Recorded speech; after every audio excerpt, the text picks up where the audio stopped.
And in that sense, I hope many other Israelis will follow and join this struggle to stop the genocide.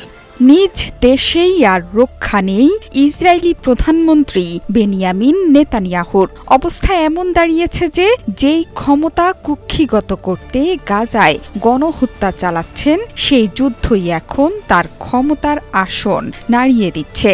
Israel যে ফিলিস্তিনে গণহত্যা চালাচ্ছে সেটি এতদিন জোর দিয়ে বলে আসছিল আন্তর্জাতিক মানবাধিকার সংস্থাগুলো। সেই নিন্দা, যুদ্ধ বন্ধের আহ্বান কোনোটাই কানে তোলেননি মধ্যপ্রাচ্যের কসাইখ্যাত বেনিয়ামিন নেতানিয়াহু। তবে এবার নিজ ঘরে থেকে ফেঁসে যাচ্ছেন নেতানিয়াহুর বিরুদ্ধে গণহত্যার অভিযোগ তুলেছে তার দেশেরই দুই প্রভাবশালী মানবাধিকার সংস্থা।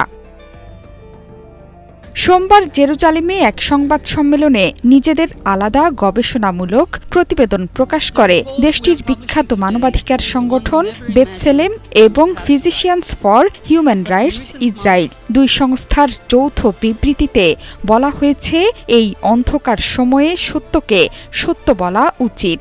অবিলম্বে এই অপরাধ বন্ধের দাবি জানায় সংস্থা দুটো।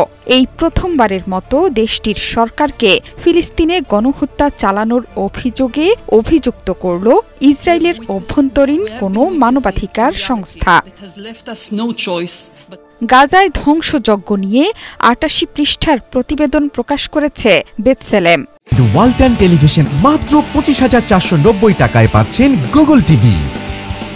সেখানে বলা হয়েছে, গাজায় ইসরায়েলের নীতিমালা, তার ভয়াবহ পরিণতি এবং এই হামলার লক্ষ্যবস্তু নিয়ে দেশের শীর্ষ পর্যায়ের রাজনৈতিক ও সামরিক নেতাদের বক্তব্য পর্যালোচনায় দেখা গেছে যে ফিলিস্তিনি সমাজকে পরিকল্পিতভাবে ধ্বংস করে দিতেই এই সমন্বিত পদক্ষেপ। আর PHRI প্রকাশ করেছে ৬৫ পৃষ্ঠার প্রতিবেদন। তারা বলেছে, গাজায় স্বাস্থ্য খাতে পদ্ধতিগত ও পরিকল্পিত হামলা হচ্ছে।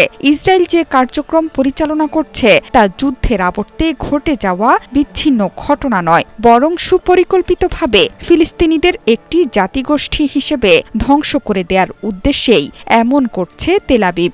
এমনকি গণহত্যার মুখে চুপ করে থাকা চলে না বলেও উল্লেখ করেছেন সংস্থার নির্বাহী পরিচালক doctor guy শালেভ। Forced mass displacement and the total destruction of most infrastructure necessary for human and social existence. মানবাধিকার সংস্থাগুলোর মতে ১৯৪৮ সালের জেনোসাইড কনভেনশনে গণহত্যার যে সংজ্ঞা দেয়া হয়েছে তার অন্তত ৩টি দিক এই ঘটনাগুলো পূরণ করে। ইসরায়েল নিজেই ওই চুক্তি স্বাক্ষরকারী দেশ। যদিও এসব অভিযোগ সরাসরি এবং কঠোরভাবে প্রত্যাখ্যান করেছে ইসরায়েলি সরকার। দেশের সরকারের মুখপাত্র ডেভিড মেনসারের ভাষ্য, ইসরায়েলি বাহিনী শুধুমাত্র সন্ত্রাসীদেরই টার্গেট করছে, বেসামরিক মানুষকে নয়। আর গাজার বর্তমান দুর্দশার জন্য হামাসকেই দায়ী করছে ইসরায়েলি সরকার। জোহরা চৌধুরী সেতু, ৭১।